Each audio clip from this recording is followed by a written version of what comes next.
wearing a mask while you're bowling, is not, the worst, the worst that could happen. At least you're bowling, right? Like, No, indeed, you know, and I, it's yeah, it's for us, like I feel like the social interaction is the most important, and we don't get that right now. That yeah. we've been locked down, pretty much straight up lockdown since Christmas, and we do like I mean we ordered groceries for delivery today.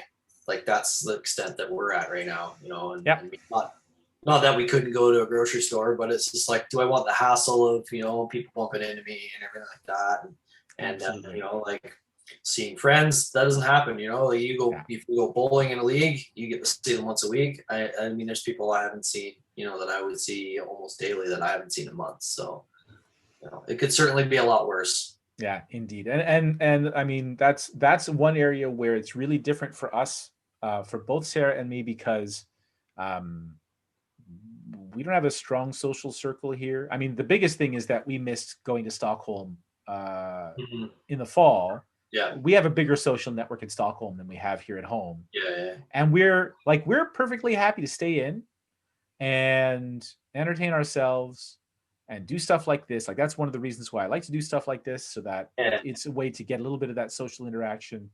I'm not craving it as much as other people do. So I've been especially fortunate that this isolation hasn't taken nearly the mental toll on me that it does on other people. So the only thing that I can really do at that point is to say to the people like you who are feeling it more, Hmm.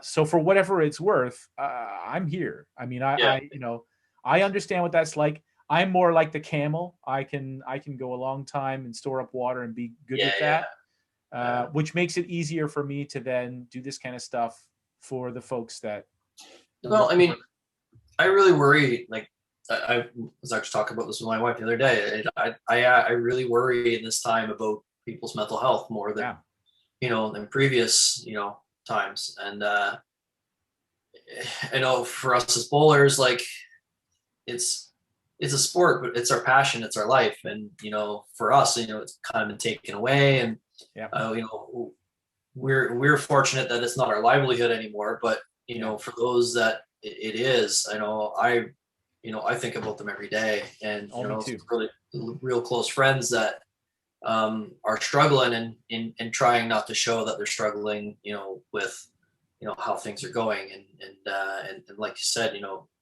really all you can do is let them know that you're here for them, and if there's anything you could do to help, Yeah.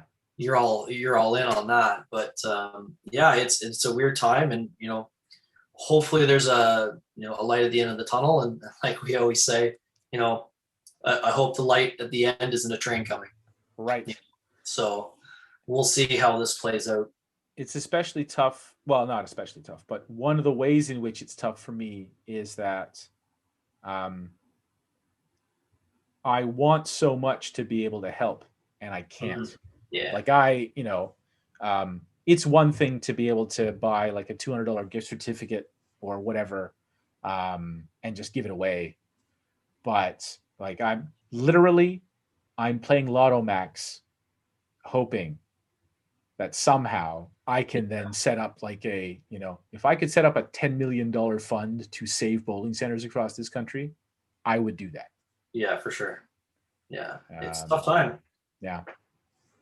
No, and it's I don't know what I can offer beyond I'm here and I'm trying. Say, and then we're all in that boat, and for proprietors too.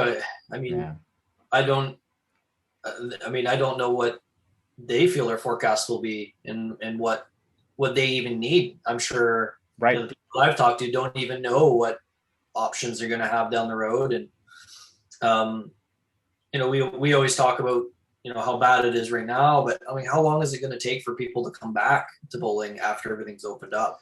Yes. And I And just think that because you're back up and running doesn't mean that everyone's going to come flocking back. Chances are right. probably not, and that's a scary thing. How many people are going to realize that they got along without it? How many people are Yeah. going to need to consolidate their finances before they can Mhm. pay for it? And how many people uh, are going to be scared to come back. I mean, it's one thing for us out here where we haven't been dealing with the fear of the disease, because it's like I said, I think Yeah. we've had a few dozen cases total. Well, yeah. So I know we don't have fear of the disease. It is the are people going to have the money, and will they have, over the period of 2 years, sort of fallen out of love with doing it? One way I think that I can help is to, there's got to be a handful of us who can help subsidize league bowling across the country for a while, to at least eliminate the financial barrier. I can't afford it to be the reason people don't come back to bowling. That would be a tragedy. For sure. And I think I can at least do a little bit of something to stop that from happening. And I don't know if there are 5 of us who can get together and do that. That would be great. Yeah. And you bring up a pretty important point too about the, kind of getting along without it. Mm-hmm. I mean, I struggle with that on a weekly basis, where it's just, it's been so long now where it's just like, I'm kind of used to it now. And I mean, I'm just as dedicated as the next, when it comes to the sport. And then there's a lot of days where it's just like, I think I'm done. I don't think I want to do it anymore. You don't really realize what kind of toll your body has been going through. And now that that's kind of been lifted, and you got to get used to life without it. It's just like, it's not so bad.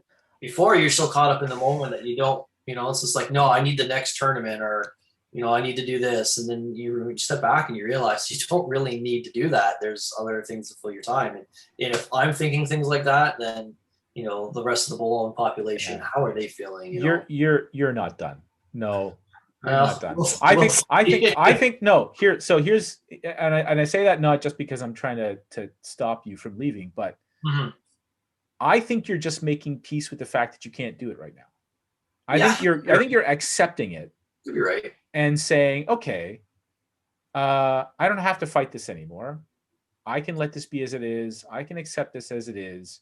When the opportunity comes back, I might not rush out the door the first night, but I'll come back. I don't think you're done. There's still stuff to do, and it's still fun, and that's not going away. If you tell yourself it's not fun anymore, then it feels less bad that you can't do it right now. I feel like my situation in particular is a little bit different than a lot of people, because we own the bowling center. There is that too. Yes. For if anybody that isn't aware, like we sold right before the pandemic shut down, and main reasons for that were the toll that it was taking, emotionally on our lives. I mean, I got to the point where, I don't like to say it, but I hated bowling, and it was just because I could never get away from it. And bowling in tournaments, and I'm walking in the door, I'm already angry, and that really takes a toll on you over the time. And unless you're in that situation where, like, if somebody goes to work, that's their escape from thinking about it. When I went to work, I was right back there again, right? So you're not really in a very clear mental state for the game.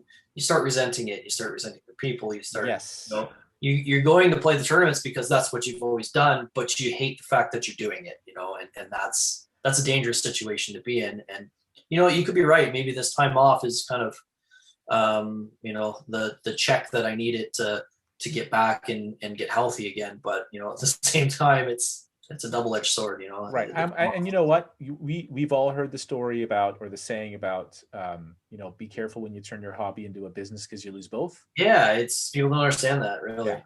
And so, it will have been a year pretty soon. And maybe it just, you had to go through a grieving process for your business. Yeah. And I don't know how you're doing on that. And go ahead, man. I don't know if it's politically correct to say this, but it's a safe space here. We're going to interpret it generously. Anybody that challenges me on this, I would welcome them to really, walk a mile in my shoes and try to understand. there hasn't been a day that has gone by since we sold that we've regretted it. Of course.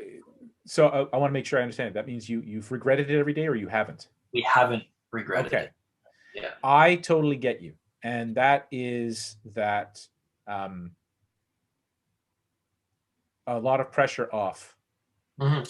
If we still own the bowling center today, I think we'd be in a horrible situation, Yeah. and I think we'd be selling as soon as we were able to, and not under good circumstances. Oh, you'd be selling off for parts. You wouldn't be selling.